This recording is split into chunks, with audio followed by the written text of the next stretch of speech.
Beleza, pessoal? Vamos lá então. Mais uma aulinha, continuando a falar sobre agora água, poluição e tudo mais. Falei um pouquinho sobre água, conceito de água na aula anterior. E agora vamos falar, infelizmente, da poluição da água. Qual é esse conceito? Poluição da água. Qual o conceito de poluição da água? A gente tem vários tipos aí de formas, infelizmente, de poluirmos a água. A água ela pode ser poluída de diversas maneiras. Vamos começar com poluentes físicos. Poluentes físicos. Quem são eles? Plásticos, lixo, terra podem tornar a água totalmente inabitada. Além disso, a gente tem a poluição de não biodegradáveis. O que é isso? Essa poluição por não biodegradáveis? Plástico, garrafa PET, a gente acaba descartando isso e, infelizmente, vai parar também na água. Poluição química. Poluição química. Infelizmente, é um dos fatores que mais aparecem aí, né? A gente despeja muita substância química dentro dos rios, dentro das águas. E, é claro, nós temos também a poluição biológica. O que é essa poluição biológica? A presença de vírus, bactéria, protozoário, ovos de larvas que acabam aparecendo principalmente por causa do despejo de esgoto humano. E aí a gente tem as fezes humanas que podem transmitir esse tipo de micro-organismo na água, poluindo e tornando a água inabitável, inutilizável, né? Vamos ver agora um pouquinho de cada um deles. Claro que o que mais vai aparecer, o que mais vai concentrar, infelizmente, é a poluição química da água. Vamos estudar um pouquinho essa poluição química da água. Quando a gente fala em poluição química, é claro que automaticamente a gente já remete às grandes indústrias. Não são somente elas. Vamos lá. Poluição química. Essa poluição química, ela pode se dar aí de inúmeras substâncias que são despejadas das indústrias nas águas dos rios. Muitas delas diretamente tóxicas, vão se propagar por meio das cadeias alimentares. A principal substância química que vai aparecer aí é o que nós chamamos de detergentes sintéticos. Quais são esses detergentes sintéticos? Basicamente são aqueles que a gente usa em casa para lavar louça e tudo mais, né? A gente já viu um pouco aí nas manchetes da presença desse detergente. A gente usa para limpar e tirar gordura. Mas qual seria o efeito dos detergentes no ambiente? Um dos grandes efeitos desses detergentes é tirar a tensão superficial da água. Então, muitos organismos acabam se utilizando dessa tensão superficial, às vezes para absorver algum material, às vezes para flutuar. Outro detalhe, a gente sabe que algumas aves aquáticas, elas flutuam na água porque produzem uma substância na base de um óleo que permite ela flutuar. Quando você tem esse detergente, a ave perde esse óleo e no final das contas ela se torna molhada e pode acabar afundando. E isso faz também com que a ave possa morrer também congelada, né, de frio. E a gente tem uma imagem, né, no município de Pirapora do Bom Jesus, aqui perto, no Tietê, né, no rio Tietê. E a gente percebe aí que muitas das vezes a concentração desse detergente no rio Tietê pelos esgotos formam colunas de espumas na cidade. Essa é a primeira, é a mais conhecida e é a que a gente mais visualiza aí dentro dos comentários dos noticiários, ok?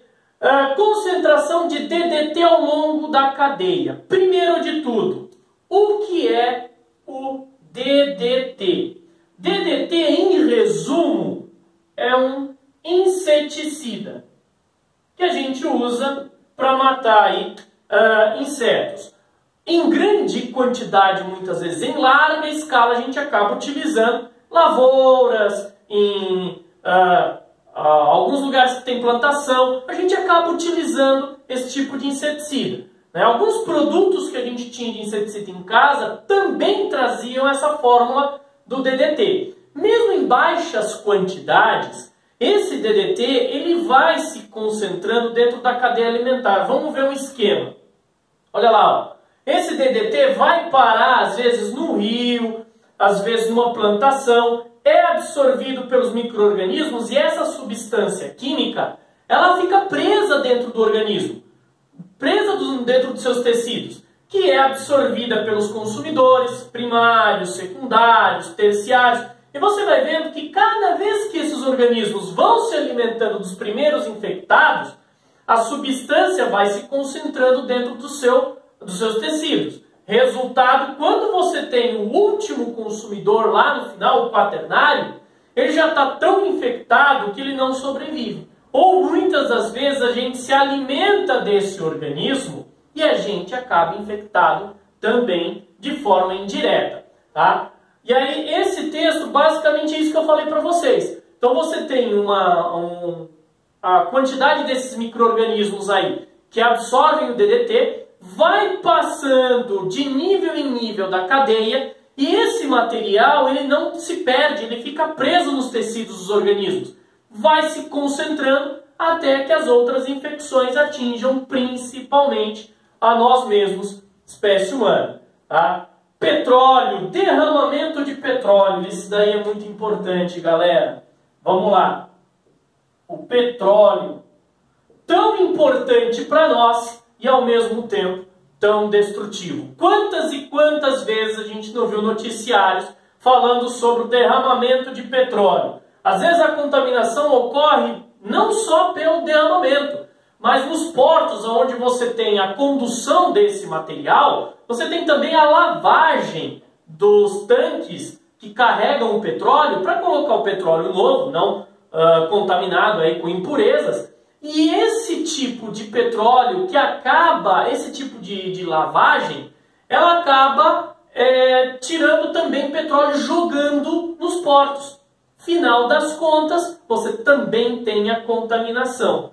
Né? Aqui a gente tem uma foto de uma mancha de petróleo gigantesca, né, que ocorreu aí na Bacia de Campos, lá no Rio de Janeiro, em 2011 isso daqui. Mas a gente tem vários outros exemplares ao longo aí da história, né? Banho de mar é um perigo para as pessoas que vivem na praia ou mesmo para os banhistas?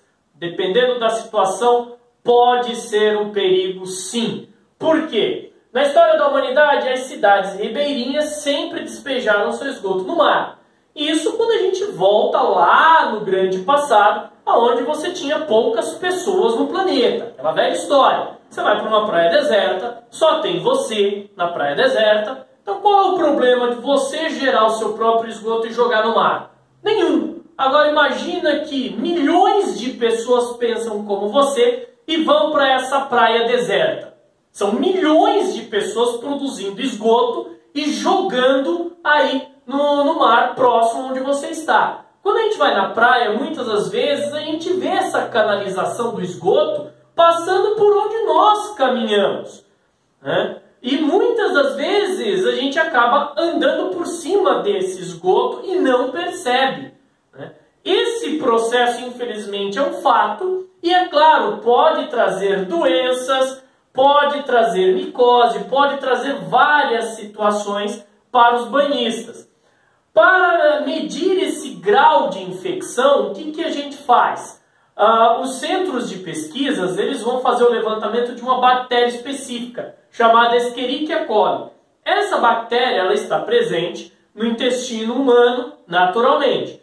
Quando você tem a presença desse tipo de bactéria no mar ou em qualquer outra substância, fica claro que esse material foi infectado aí, foi contaminado por esgoto. Tá? Dosagens de coliformes fecais, que também é outro tipo de qualificação aí das Escherichia coli. São feitas todo verão nas praias, onde o pessoal vai para poder passar aí as férias. Tá? Um passo importante hoje, só que tem que tomar bastante cuidado, porque tem gente que acha que é a solução para todos os problemas. Não, mas um passo importante para resolver isso é o que eles chamam de interceptores oceânicos submarinos. O que seria isso? Você pegar um duto gigantesco, pegar todo o esgoto que você tem da cidade de praia em si e jogar o mais profundo possível no oceano.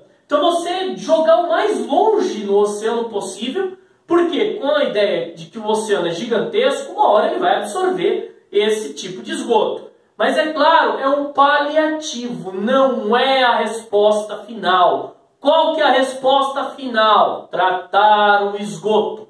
Essa é a ideia. Tratar o esgoto e diminuir a produção aí de resíduos. Ok?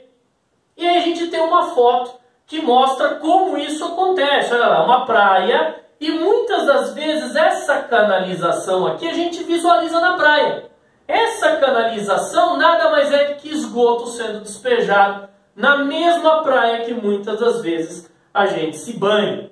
Outro fenômeno muito conhecido que nós temos na água: eutrofização. O que significa a eutrofização? Fenômeno de eutrofização, no qual ocorre aí uma proliferação acentuada de algas, né? Então, o que é a eutrofização? Surgimento de algas na água. Mas quando eu falo surgimento de algas na água, não é uma alguinha, são milhões e milhões de espécies de algas que começam a se desenvolver loucamente. Tá? Quantas e quantas vezes a gente não viu um lago ou um rio, onde você se apresenta nessa foto, como é o caso da Lagoa da Tijuca, lá no Rio de Janeiro, que ela é totalmente verde, esverdeada. Por que ela é esverdeada? Pela presença aí dessas algas verdes. Como que ocorre esse processo?